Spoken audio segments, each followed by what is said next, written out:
हर घर, हर दफ्तर में तिरंगा है, हर वाहन, हर हाथ में तिरंगा है। पूरा देश तिरंगे के रंगों में रंगा है, देशभक्ति के रंग में रंगा है। रंगा ही क्यों न हो, आज हमारे लिए सबसे बड़ा दिन है। आज हमने स्वतंत्र राष्ट्र के रूप में 75 वर्ष पूरे किए हैं। आजादी के अमृत महोत्सव पर मैं सभी प्रदेशवासियों को बारंबार बधाई देती हूँ। इस दिन को देखने के लिए माँ भारती के नए डाले कितने ही सपूतों ने अपना सर्वस्व न्यौछावर कर दिया। फिरंगी के हाथों कष्ट झेले और यातनाएं सही। शहीद आजम सरदार भगत सिंह, राजगुरु सुखदेव और शहीद उधम सिंह सरीखे अनेक देशभक्ति फांसी के फंदे पर झूल गए, लेकिन झुके नहीं। मैं इस पावन अवसर पर स्वतंत्रता की बलि वेदी पर अपने प्राणों की आहुति देने वाले सभी ज्ञात अज्ञात शहीदों को भावभीनी श्रद्धांजलि देती हूँ। साथ ही उन वीर सैनिकों को भी सलाम करती हूँ जिन्होंने आजादी के बाद देश की एकता व अखंडता की खातिर अपने प्राण न्यौछावर कर दिए। भाइयों बहनों, सन 1857 की क्रांति सबसे पहले अम्बाला छावनी से शुरू हुई थी। मेरठ में क्रांति शुरू होने से 9 घंटे पहले यानी 10 मई 1857 को हरियाणा के वीर सैनिक अंग्रेजों से जा टकराए। यहीं से उनकी चिंगारी ने प्रथम स्वतंत्रता संग्राम का रूप धारण किया। सन 1857 की क्रांति के दौरान अम्बाला, हिसार, झांसी, लालपुर, रोहतक, रेवाड़ी, गुड़गांव, मेवात और सिरसा क्षेत्रों का हर गांव क्रांति का केंद्र बन गया। झज्जर के नवाब अब्दुल रहमान खान, बल्लभगढ़ के राजा नाहर सिंह और फर्रुखनगर के शासक अहमद अली को बिना समुचित सुनवाई के ही फांसी पर टांग दिया गया। झांसी के मिर्जा मुनीर बेग और हुकुमचंद कानूनगो को तो सार्वजनिक रूप से उनके मकान के सामने ही फांसी के फंदे पर लटका दिया गया। धन्य है यह माटी जिसने ऐसे देशभक्त पैदा किए जो अंतिम सांस तक अंग्रेजी हुकूमत से लोहा लेते रहे। प्रिय देशवासियों, जो कौमें अपने सेनानियों को, शहीदों को याद नहीं करती, उनका अस्तित्व मिट जाया करता है। ऐसे में अपने उन अमर शहीदों और महान स्वतंत्रता सेनानियों का स्मरण करना हमारा नैतिक कर्तव्य है। इसी उद्देश्य से सन 1857 की क्रांति के शहीदों की स्मृतियों को सहेजने के लिए अम्बाला छावनी में शहीदी स्मारक का निर्माण किया जा रहा है, जो भावी पीढ़ियों को देश के लिए मर मिटने की प्रेरणा देता रहेगा। हरियाणा की माटी के लाल राव तुलाराम ने जिला महेंद्रगढ़ के नसीबपुर में अंग्रेजों का डटकर मुकाबला किया। उनकी याद में वह जल्द ही एक स्मारक बनाया जाएगा। इसी तरह रोहनाथ गांव के शहीदों की याद को ताजा रखने के साथ साथ इसे आदर्श गांव बनाने के उद्देश्य से हमने रोहनाथ फ्रीडम ट्रस्ट की स्थापना की है। हमने भावी पीढ़ियों को रोहनाथ गांव की गौरव गाथा से अवगत कराने के लिए स्कूल शिक्षा का हिस्सा भी बनाया है। भाइयों बहनों, बड़े ही गर्व की बात है कि प्रधानमंत्री श्री नरेंद्र मोदी जी के आह्वान पर आज पूरा देश आजादी का अमृत महोत्सव मना रहा है। इसी कड़ी में नवम पातशाह श्री गुरु तेग बहादुर जी के 400वें प्रकाश पर्व पर पानीपत में राज्य स्तरीय समारोह का आयोजन किया गया। प्रधानमंत्री श्री नरेंद्र मोदी ने दशम पातशाह श्री गुरु गोविंद सिंह जी के साहबजादों जोरावर सिंह और फतेह सिंह के शहीदी दिवस 26 दिसंबर को हर वर्ष वीर बाल दिवस के रूप में मनाने का निर्णय किया है। अमर स्वतंत्रता सेनानी और हर देशवासी के दिल का राज करने वाले नेताजी सुभाष चंद्र बोस की जयंती को पराक्रम दिवस के रूप में मनाने की भी पहल की है। प्रदेश में आजादी का अमृत महोत्सव मनाने के लिए अब तक स्वतंत्रता संग्राम से जुड़े 10,000 से अधिक कार्यक्रम आयोजित किए जा चुके हैं। प्यारे देशवासियों, हमारा राष्ट्रीय ध्वज तिरंगा हमारी आन, बान और शान है। यह हमें देश के लिए जीने और देश के लिए मर मिटने की प्रेरणा देता है। गौरव का विषय है कि प्रधानमंत्री श्री नरेंद्र मोदी ने 13 से 15 अगस्त तक देश भर में हर घर तिरंगा की उनकी मुहिम चलाई है। हर घर की मुहिम पर फहराता तिरंगा हर देशवासी को हमारे शहीदों और स्वतंत्रता सेनानियों के अनुपम बलिदान का स्मरण कराता है। हमें गर्व है कि हरियाणा के वीर सपूतों ने आजादी के बाद भी देश की सीमाओं की सुरक्षा में महत्वपूर्ण भूमिका निभाई है। जय जवान जय किसान का नारा हरियाणा के मामले में बिल्कुल सटीक है। हमारे किसान ने अपने पसीने से देश के अन्न भंडार भरने का काम किया, तो सैनिकों ने देश के लिए भर्ती होकर के मर मिटने को अपनी शान समझते हैं। पहले या दूसरे विश्व युद्ध की बात हो, 1965 या 1971 का युद्ध हो, 1962 में चीन के साथ हुए बेतांगा युद्ध की दास्तां हो, या फिर कारगिल के ऑपरेशन विजय का लक्ष्य हो, हरियाणा के जवानों ने सदैव अपने खून से इतिहास लिखा है। भाइयों बहनों, हमें अपने शहीदों के बलिदानों का कर्ज तो नहीं चुका सकते, लेकिन उनके परिजनों की देखभाल करके उनके प्रति कृतज्ञता अवश्य जता सकते हैं। इसी के तहत हमने भूतपूर्व सैनिक व अर्धसैनिक बलों के कल्याण के लिए सैनिक व अर्धसैनिक कल्याण विभाग का निर्माण किया है। युद्ध के दौरान शहीद हुए सेना के जवानों व अर्धसैनिक बल के जवानों की अनुग्रह राशि 20 लाख रुपए से बढ़ाकर 50 लाख रुपए कर दी गई है। IED ब्लास्ट के दौरान शहीद होने पर अनुग्रह राशि 50 लाख रुपए की गई है। युद्ध, आतंकवाद, अन्य घटना के दौरान घायल हुए सैनिकों व अर्धसैनिक बलों के जवानों के लिए अनुग्रह राशि निष्ठा के आधार पर 15 लाख रुपए, 25 लाख रुपए तथा 35 लाख रुपए की गई है। वर्तमान सरकार के कार्यकाल में अब तक शहीद सैन्य व अर्धसैनिक बलों के 347 आश्रितों को अनुकंपा के आधार पर नौकरी प्रदान की गई है। प्यारे देशवासियों, स्वतंत्रता दिवस का यह पावन पर्व हमारी उपलब्धियों का जश्न मनाने के साथ साथ आत्मविश्लेषण करने का भी दिन है। निसंदेह आजादी के बाद राष्ट्र ने उल्लेखनीय प्रगति की है। हरित क्रांति ने हमें न केवल खाद्यान्न में आत्मनिर्भर बनाया, बल्कि उस स्थिति में लाकर खड़ा कर दिया कि आज हम दूसरे देशों को भी निर्यात कर रहे हैं। इससे भी आगे बढ़कर चंद्रयान और मंगलयान जैसे मिशन चला रहे हैं। आज पूरे देश में रेल और सड़क यातायात का एक मजबूत नेटवर्क मौजूद है। भाइयों बहनों, सुशासन से सेवा के संकल्प के साथ जन सेवा का दायित्व संभालने वाली वर्तमान सरकार ने प्रधानमंत्री श्री नरेंद्र मोदी जी के सबका साथ सबका विकास को हरियाणा एक हरियाणी एक के मूल मंत्र पर चलते हुए हरियाणा और हर एक हरियाणी की तरक्की और उत्थान के लिए कार्य किया है। भ्रष्टाचार के प्रति जीरो टॉलरेंस नीति अपनाते हुए पारदर्शी शासन दिया है। महामहिम पंडित दीनदयाल उपाध्याय मानते थे कि तरक्की का लाभ समाज के आखिरी पायदान तक पहुंचना चाहिए, यही अंत्योदय है। इसी के अनुरूप अंत्योदय उत्थान के संघर्ष के साथ सरकार व्यवस्था परिवर्तन से सुशासन की दिशा में निरंतर आगे बढ़ रही है। वर्तमान सरकार ने ई-गवर्नेंस के जरिए व्यवस्था परिवर्तन की मुहिम शुरू की, जिसके तहत परिवारों के परिवार पहचान पत्र बनाए जा रहे हैं। इस एकमात्र दस्तावेज से सभी योजनाओं और सेवाओं का लाभ व्यक्ति को घर बैठे ही मिलने लगेगा। परिवार पहचान पत्र के पोर्टल को सभी अन्य योजनाओं व सेवाओं के साथ भी जोड़ा जा रहा है। इस वर्ष अधिकांश सरकारी सेवाएं इस पोर्टल के जरिए ऑनलाइन मिलनी शुरू हो जाएंगी।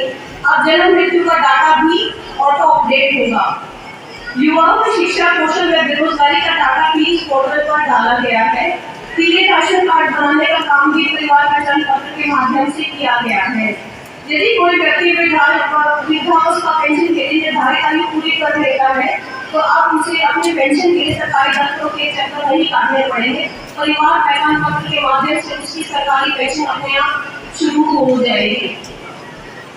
सरकार ने गरीब व्यक्तियों को जीवन स्तर ऊंचा उठाने के लिए मुख्यमंत्री परिवार उत्थान योजना शुरू की है, जिसके तहत गरीब परिवारों की पहचान करके जिनकी वार्षिक आय 1.80 लाख रुपए से कम है, उनकी सुविधा दी जा रही है। इसके तहत 30,000 परिवारों को रोजगार के ऋण व अन्य सहायता दी गई है।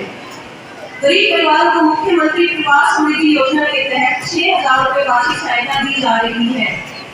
आयुष्मान भारत योजना के तहत 27 लाख गरीब परिवारों को 5 लाख रुपए तक का वार्षिक मुफ्त इलाज करवाने की सुविधा दी जा रही है। भाइयों बहनों, वर्तमान सरकार ने प्रदेश के हर क्षेत्र और हर वर्ग का विकास किया है।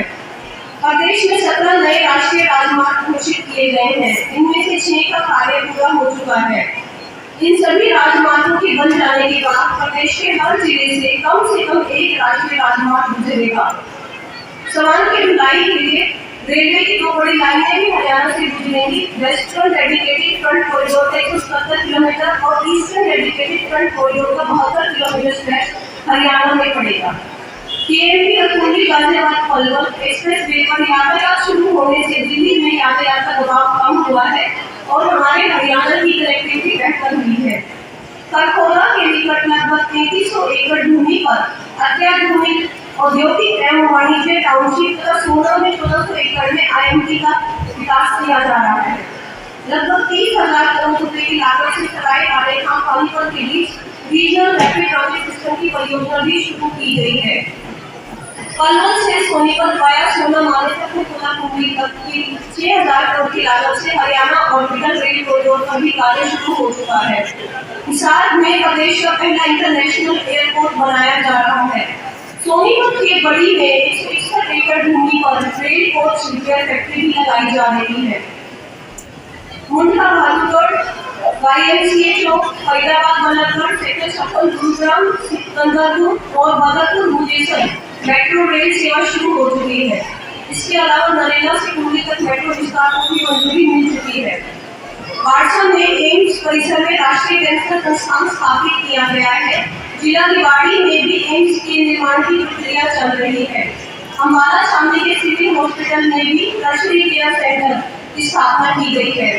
प्रदेश में समान विकास की दृष्टि से सरकार का लक्ष्य हर जिले में मेडिकल कॉलेज में 200 बेड का अस्पताल खोलने का है। क्लस्टर अप्रोच के तहत सभी क्षेत्रों में पर्याप्त संख्या में स्कूल और 20 किलोमीटर के दायरे में एक कॉलेज खोला गया है। देश अपने क्षेत्र की आर्थिक स्थिति को मजबूत करने के लिए ब्लॉक स्तर पर लघु व मध्यम उद्योगों के क्लस्टर स्थापित किए जा रहे हैं। हर ब्लॉक में एक उत्पाद को बढ़ावा दिया जा रहा है। भाइयों और बहनों, सरकार ने अपनी भावी पीढ़ी को कौशल व संस्कार युक्त रोजगार और शिक्षा प्रदान करने के लिए नई राष्ट्रीय शिक्षा नीति 2020 लागू की है। इस नीति को लागू करने वाला हरियाणा देश का पहला राज्य है। प्रदेश में केजी से लेकर पीजी तक की शिक्षा एक ही परिसर में देने की अवधारणा पर कार्य किया जा रहा है। सरकारी स्कूल में पढ़ने वाले 10वीं से 12वीं कक्षा तक के विद्यार्थियों को 2 GB इंटरनेट डाटा व PEL सॉफ्टवेयर से युक्त 5 लाख टैबलेट दिए जा रहे हैं। धन के अभाव में प्रतिभा को दबी न रहे, इसी के तहत सरकारी स्कूलों में होनहार विद्यार्थियों को सरकारी खर्च पर कोचिंग देने के लिए सुपर 100 कार्यक्रम शुरू किया गया है। वर्तमान सरकार ने कार्यकाल में लगभग 87,000 युवाओं को योग्यता के आधार पर सरकारी नौकरियां दी गई है। आउटसोर्सिंग से जुड़ी सेवाओं में ठेका प्रथा बंद करने के लिए हरियाणा कौशल रोजगार निगम बनाया गया है। निजी क्षेत्र में प्रदेशों के युवाओं के लिए 75% आरक्षण भी लागू हो गया है। युवाओं को नौकरी के लिए बार-बार आवेदन करने में फीस भरने से छुटकारा दिलाने के लिए एकल पंजीकरण की सुविधा शुरू की गई है। बार-बार प्रतियोगी परीक्षा से निजात दिलाने के लिए कॉमन पात्रता परीक्षा का भी प्रावधान किया गया है। विदेशों में युवाओं को शिक्षा व रोजगार दिलाने व निवेश आकर्षित करने के लिए विदेश सहयोग विभाग बनाया गया है। प्रधानमंत्री श्री नरेंद्र मोदी जी ने हाल ही में अग्निपथ योजना शुरू की है। इसमें अग्निवीरों को तीनों सेनाओं में लागू जोखिम और कठिनाई भत्ते के साथ आकर्षक मासिक पैकेज मिलेगा। केंद्रीय सशस्त्र पुलिस बलों में अग्निवीरों को 10% आरक्षण दिया गया है। हरियाणा में उन्हें पुलिस भर्ती में प्राथमिकता देने के अलावा विभिन्न क्षेत्रों में उनके लिए नौकरियों के अवसर खोजे जा रहे हैं। भाइयों बहनों, खेलों में हमारे युवाओं की उपलब्धियों का जिक्र होते ही हमारा सीधा दर्द से चौड़ा हो जाता है। हमारे खिलाड़ियों ने ओलंपिक व अन्य अंतर्राष्ट्रीय प्रतियोगिताओं में पदक जीतकर देश व प्रदेश का नाम रोशन किया है। प्रदेश में गत जून माह में खेलो इंडिया यूथ गेम 2021 का सफल आयोजन किया। हमारे खिलाड़ियों ने इन खेलों में 137 पदक जीतकर देश में प्रथम स्थान प्राप्त किया। हाल ही में बर्मिंघम में हुए कॉमनवेल्थ गेम्स में भारत को मिले 61 पदकों में से 20 पदक हमारे खिलाड़ियों ने ही जीते हैं। इनमें 17 पदक व्यक्तिगत स्पर्धा के और 3 टीम स्पर्धा के शामिल हैं। हरियाणा देश का पहला ऐसा राज्य है जिसने 335 करोड़ रुपए से अधिक के नकद पुरस्कार खिलाड़ियों को दिए हैं। हरियाणा में ओलंपिक व पैरालंपिक खेलों के लिए क्वालिफाई करते ही खिलाड़ी को तैयारी के लिए 5 लाख रुपए की एडवांस राशि देने की भी व्यवस्था है। उत्कृष्ट खिलाड़ियों के लिए कौशल रोजगार सुनिश्चित हेतु खेल विभाग ने 550 नए पद सृजित किए हैं। प्रिय देशवासियों, सरकार महिलाओं को सुरक्षित परिवेश मुहैया कराने के साथ आर्थिक और सामाजिक रूप से भी सशक्त करने के लिए प्रतिबद्ध है। इसी दिशा में पंचायती राज संस्थानों में महिलाओं को 50% प्रतिनिधित्व दिया गया है। प्रदेश में 31 महिला थाने खोलना, दुर्गा शक्ति एक्ट, दुर्गा रेपुटेशन कोड और दुर्गा वाहिनी की स्थापना जैसी पहल की है। महिला सुरक्षा को सुदृढ़ करने के लिए पुलिस में उनकी संख्या 15% की जा रही है। महिलाओं को रोजगार देने के लिए 51,000 से भी अधिक स्वयं सहायता समूह का गठन किया गया है। भाइयों बहनों, किसानों के उत्थान के लिए सरकार ने कई अहम निर्णय लिए हैं। एमएसपी पर फसल खरीद की बात हुई या प्राकृतिक आपदा से फसल नुकसान की भरपाई का विषय, सरकार बीज से बाजार तक हर कदम पर किसान के साथ खड़ी है। सरकार ने प्राकृतिक आपदा से खराब फसलों की मुआवजा राशि 12,000 से बढ़ाकर 15,000 रुपए प्रति एकड़ की है। खरीफ 2021 में खराब हुई फसलों के लिए 561 करोड़ रुपए मुआवजा व प्रधानमंत्री फसल बीमा योजना के तहत 4,000 करोड़ रुपए से अधिक के क्लेम दिए गए हैं। एमएसपी पर 14 फसल की खरीद करने वाला हरियाणा देश एकमात्र राज्य है। खरीफ सीजन 2021 के बाजरे के लिए भावांतर भरपाई योजना शुरू की गई है।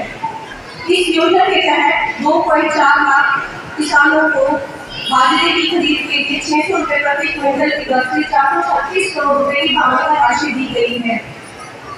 फसल विविधीकरण समय की मांग है, इसी दिशा में बागवानी एक क्रांतिकारी कदम हो सकता है, जिसके तहत बागवानी फसलों को मौसम की मांग से बचाने के लिए मुख्यमंत्री बागवानी बीमा योजना शुरू की गई है। बागवानी को बढ़ावा देने के लिए भिवानी को झज्जर में 3 नए सेंटर ऑफ एक्सीलेंस स्थापित किए गए हैं। 2021-22 में वर्टिकल फार्मिंग के लिए एक अनूठी पहल शुरू की गई है। इस खेती पर 65% सब्सिडी भी दी जा रही है। मशरूम की खेती के लिए सामान्य किसानों को 40% और अनुसूचित जाति के किसानों को 90% अनुदान दिया जाता है। वर्ष 2021-22 में फसल विविधीकरण और जल संरक्षण के लिए मेरा पानी मेरी विरासत योजना में एग्रो फॉरेस्ट्री को भी जोड़ा गया है। अब धान के स्थान पर प्रति एकड़ 400 पेड़ लगाने पर किसान को 3 वर्ष तक 10,000 रुपए प्रति एकड़ प्रति वर्ष प्रोत्साहन राशि दी जा रही है। मेरा पानी मेरी विरासत योजना में खरीफ 2021 में 52,000 एकड़ से अधिक क्षेत्र में धान के स्थान पर वैकल्पिक फसलें बोई गई। इसके अलावा डायरेक्ट सीड राइस तकनीक अपनाने वाले किसानों को 5,000 रुपए प्रति एकड़ का प्रोत्साहन भी दिया गया। पशुपालन ग्रामीणों की आय का प्रमुख साधन है, इसके प्रोत्साहन के लिए पशुधन किसान क्रेडिट कार्ड योजना की भी शुरुआत की गई है। भाइयों बहनों, हमारी अर्थव्यवस्था को आगे बढ़ाने में उद्योगों का बड़ा योगदान है, इसलिए सरकार ने हरियाणा उद्योग एवं रोजगार नीति 2020 लागू की है। इस नीति का लक्ष्य 5 लाख नई नौकरियों का सृजन करना, 1 लाख करोड़ से अधिक का निवेश जुटाना और निर्यात को दोगुना करना है। उद्योगों को बढ़ावा देने के लिए एमएसएमई विभाग का भी गठन किया गया है। उद्योगों की कॉस्ट ऑफ डूइंग बिजनेस को कम करने के लिए औद्योगिक काटों के लिए विशेष लीजिंग पॉलिसी भी बनाई गई है। प्रदेश में ब्लॉक स्तर पर लघु व मध्यम उद्योगों के क्लस्टर स्थापित किए गए हैं। सरकार की उद्योग एशिया नीतियों के फलस्वरूप स्टार्टअप इंडिया कार्यक्रम में हरियाणा अग्रणी राज्य के तौर पर उभरा है। राज्य में 5,000 से अधिक युवा स्टार्टअप का पंजीकरण हो चुका है। सरकार ने 20 साल से अधिक समय से किराए या लीज अथवा फाइनेंस फीस पर चल रही पालिकाओं की दुकानों पर मकानों की मलकियत उन पर काबिज दुकानदारों को भी दे दी गई है। व्यापारियों के लिए मुख्यमंत्री व्यापारी सामूहिक निजी दुर्घटना बीमा योजना और मुख्यमंत्री व्यापारी क्षतिपूर्ति बीमा योजना शुरू की गई है। व्यापारियों के लिए हरियाणा व्यापारी कल्याण बोर्ड का भी गठन किया गया है। भाइयों बहनों, प्रदेश में गाँव का विकास हमारी सरकार की सर्वोच्च प्राथमिकता है। जल जीवन मिशन के तहत हर घर को नल से जल तक पहुँचाने वाला हरियाणा देश का पहला बड़ा राज्य है। गाँव को लाभ करने की हमारी योजना को केंद्र सरकार ने स्वामित्व योजना के रूप में पूरे देश में लागू किया है। प्रदेश में 3,000 से 10,000 तक की आबादी वाले गाँवों के लिए दीनबंधु हरियाणा ग्राम उदय योजना शुरू की गई है, जिसमें पिछले 3 वर्षों में 1700 गाँव के विकास पर 5,000 करोड़ रुपए खर्च किए जा चुके हैं। 10,000 से अधिक की आबादी वाले गाँवों के लिए महाग्राम विकास योजना लागू की गई है। गाँव में शहरों जैसी सुविधाएं विकसित करने के लिए हरियाणा स्मार्ट ग्राम प्राधिकरण का गठन किया गया है। ग्रामीण क्षेत्रों को डिजिटल बनाने के लिए ग्राम दर्शन पोर्टल भी शुरू किया गया है। इस पर 6,197 ग्राम पंचायतों का डिजिटल डाटा उपलब्ध है। पंचायती राज संस्थाओं के सशक्तिकरण के लिए जिला ग्रामीण विकास एजेंसी मनरेगा, सांसद आदर्श ग्राम योजना, प्रधानमंत्री आवास योजना, ग्रामीण जैसी विभिन्न योजनाएं जिला परिषदों को हस्तांतरित की गई है। उन्हें गांव में शराब का ठेका खोलने या न खोलने की शक्ति भी दी गई है। हरियाणा देश का ऐसा पहला राज्य है जिसमें शासन में पंचायती राज संस्थाओं को अधिक भागीदारी के लिए अंदर जिला परिषद का गठन किया गया है। जिला परिषद के अध्यक्ष को ही DRD का चेयरमैन बनाया गया है। मतदाताओं को राइट टू रिकॉल दिया है। इन संस्थाओं में BC वर्ग को 8% प्रतिनिधित्व भी दिया गया है। सरकार ने नगर निकाय को सशक्तियों को विकेंद्रीकरण के लिए कई नए कदम उठाए हैं। शहरी निकायों को मजबूत करने के लिए हमने मेयर का प्रत्यक्ष चुनाव कराया है। पंचायती राज संस्थाओं को शहरी स्थानीय निकायों की वित्तीय स्थिति मजबूत करने के लिए संपत्ति के पंजीकरण पर स्टाम्प शुल्क का 2% राजस्व इन्हें प्रदान किया गया है। शहरों के आधारभूत संरचना सुदृढ़ बनाने की दिशा में करनाल, गुरुग्राम, फरीदाबाद और पंचकुला को स्मार्ट सिटी बनाया जा रहा है। गुरुग्राम, फरीदाबाद और पंचकुला के विकास के लिए मेट्रोपॉलिटन डेवलपमेंट अथॉरिटी का भी गठन किया गया है। शहरों की हर संपत्ति के प्रॉपर्टी ID बनाई गई है और प्रॉपर्टी टैक्स का अलग पोर्टल बनाया गया है। भाइयों बहनों, प्रदेश में पर्याप्त और गुणवत्तापूर्ण बिजली मिल रही है। हमारा गाँव जन्म गाँव योजना के तहत लगभग 80% गाँव को 24 घंटे बिजली दी जा रही है। प्रदेश में सौर ऊर्जा को बढ़ावा देने के लिए हरियाणा सौर ऊर्जा नीति 2016 लागू की गई है। छत आधारित सौर ऊर्जा परियोजनाओं को बढ़ावा देने के लिए घरेलू श्रेणी के लाभार्थियों को 20% से 40% तक अनुदान दिया जा रहा है। 5 विश्वविद्यालयों, 1 मेडिकल कॉलेज और 330 गौशालाओं में सोलर पावर प्लांट लगाए गए हैं। पंचकुला को सोलर सिटी के रूप में विकसित किया गया है। राज्य में बायोमास आधारित परियोजनाओं को बढ़ावा देने के लिए हरियाणा बायो नीति 2018 के तहत 100 मेगावाट क्षमता की परियोजना लगाने का लक्ष्य रखा गया है। जिला सोनीपत के मुखल में कूड़े कचरे का उपयोग कर बिजली बनाने वाले संयंत्र की स्थापना की गई है। ऐसा ही एक संयंत्र गुरुग्राम में भी लगाया जा रहा है। प्रिय प्रदेशवासियों, हरियाणा में सबसे सस्ती सुलभ और आधुनिक चिकित्सा मुहैया कराई जा रही है। प्रदेश में 231 प्रकार के ऑपरेशन, लगभग 70 प्रकार के टेस्ट और 30 प्रकार की दंत चिकित्सा मुफ्त दी जा रही है। साथ ही 460 दवाइयां भी मुफ्त दी जा रही है। प्रदेश में चिकित्सा सुविधाओं का निरंतर विस्तार किया जा रहा है। आयुर्वेद चिकित्सा पद्धति को आयुष्मान भारत योजना से जोड़ा गया है, जिसके लिए प्रदेश में Ayush health and wellness centre की स्थापना की गई है। सरकार का लक्ष्य हर जिले में एक मेडिकल कॉलेज खोलना है और प्रदेश के हर जिले में 200 बेड का अस्पताल खोला जा रहा है। इनमें ICU में ऑक्सीजन बेड की समुचित व्यवस्था होगी। प्रदेश में नशे के कारोबार को लगाम लगाने के लिए हर जिले में एंटी नार्कोटिक सेल तथा पंचकुला में अंतर्राष्ट्रीय ड्रग सचिवालय की स्थापना की गई है। पर्यावरण प्रदूषण हमारे लिए गंभीर चुनौती है। वृक्ष हमें ऑक्सीजन देते हैं। इनके रख रखाव के लिए प्राण वायु देवता पेंशन स्कीम शुरू की है। हमने सभी शहरों और पंचायतों की 10% भूमि पर ऑक्सीजन स्थापित करने की पहल की है। कहने का अभिप्राय है कि वर्तमान सरकार ने पिछले पूरे 8 वर्षों से जातिवाद, क्षेत्रवाद और भाई भतीजावाद से ऊपर उठकर कार्य किया है।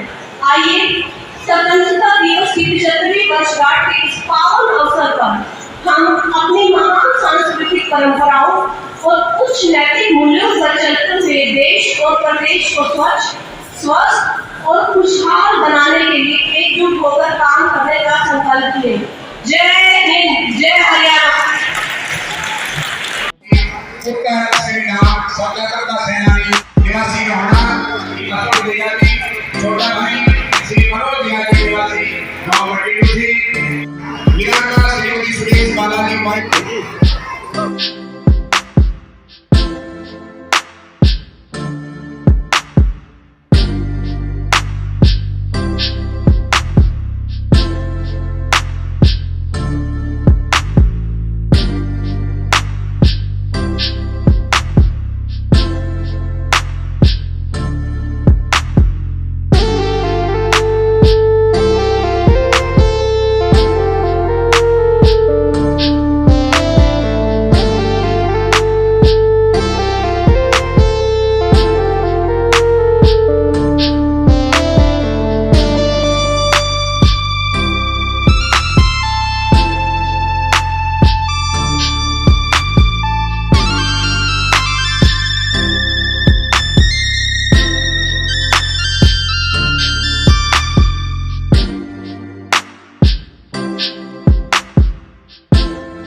शेयर सब्सक्राइब जरूर करें हमारे न्यूज़ चैनल हरियाणा लाइव 24 को।